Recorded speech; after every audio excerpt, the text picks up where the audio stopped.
So the journey started from Vienna to Cape Town, and then from Cape Town to Bloemfontein.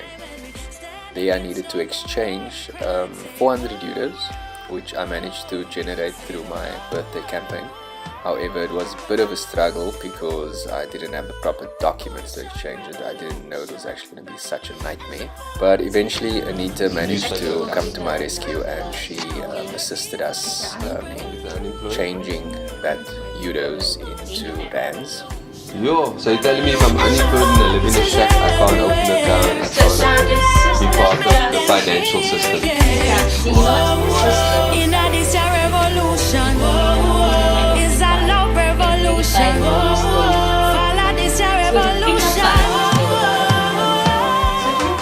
Eventually we managed to change the money from euros to rands, and then I headed off from Bloemfontein to Bultfontein, which is about an hour drive.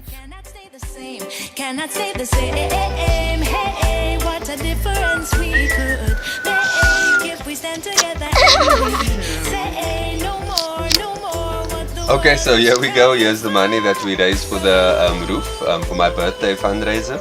And I hope that we can succeed in putting up an awesome roof so that these young kids can have a playground to create some art, yeah, and learn how to become eco-warriors. Yes. Become what? Yes. What must you become? Eco-warriors! Yeah. We don't have to become, we are. Cool. Thank you, Nia. We really do appreciate Cool. it more So than what you I think can would be cool ever though, know. is if Thank we you. if we put it in these guys' hands. Yes. I mean, how much is a lot? Yeah, 6,000, Yes, brother. a good question. 6,000. Have you made, Take a picture. say, millions of dollars? No. Are you a rich man? When you mean rich, what you mean? You have a lot of possessions? A lot of money in the bank? Position make you rich? I don't have that type of richness. My richness is life, forever. Recycle! Recycle! Holding team! We're the Planeteers.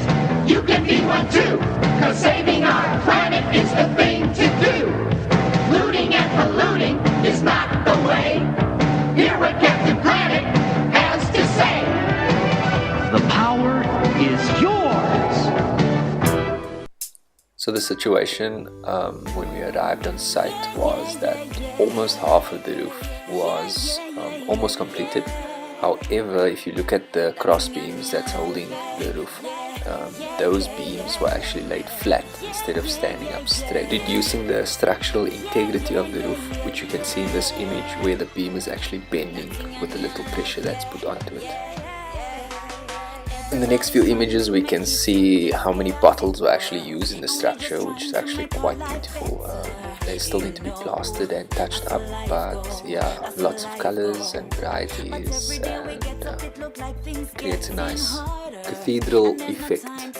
For each other, you know, I saw life go, hey. But remember, there's no one without you and me. You have to live your life, but just take the time to see a change in me can change the world we're living in. Now when we say, luckily we had two awesome eco-warriors that assisted us through the build process, which we really appreciated. They also learned a lot. Once the roof sheets were removed, we then needed to source some materials, which we done at the local hardware store. Unfortunately, they did not have everything we were looking for.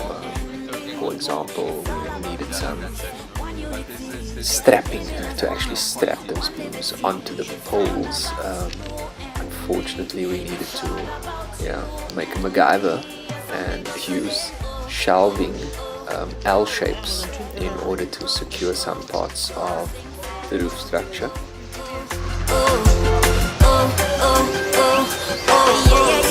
I said remember there's no one without you and me. You have to live your life, but just take the time to see a change in me can change the world. Our next step was to install the purlines, the wooden beams, in order to support the roof, this time putting them vertical and not laying flat, as you can see in those photos. So So the roof structure was not completely rectangular, so we had to take that into consideration and first lay the roof sheets on the entire roof to make sure that they all straight and following a straight line. It's all about you and me. Yes, I make us a day. Oh, oh, oh, oh, oh, oh, oh, oh, oh, oh, oh, oh, oh. I saw it go so then, yeah. Bad girls to see.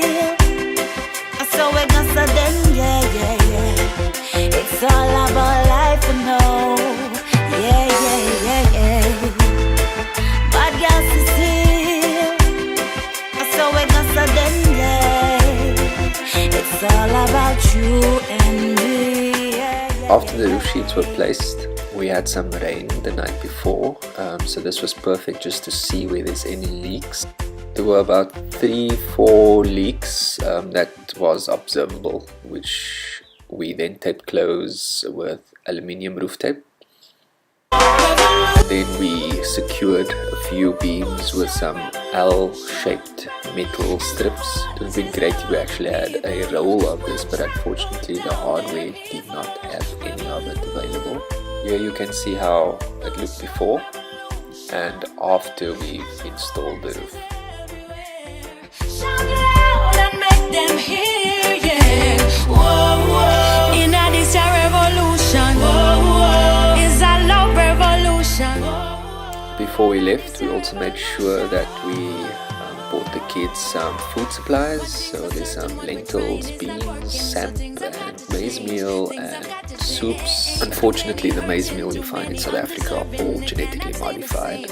And the juice concentrate is loaded with artificial flavorants and colorants. If we stand together and we say no more, no more. I also purchased a rake, or 2 of them, and a hose pipe for gardening work.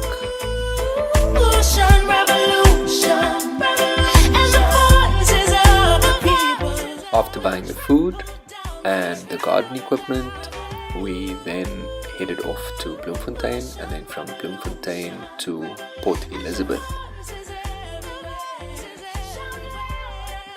And in Port Elizabeth, Motherwell, we met Sakumzi and his brother, and they are artists in the community trying to uplift and beautify their space. I decided to also donate something to his creative endeavors, as he also assisted us in Bloemfontein, but more about that in the next episode.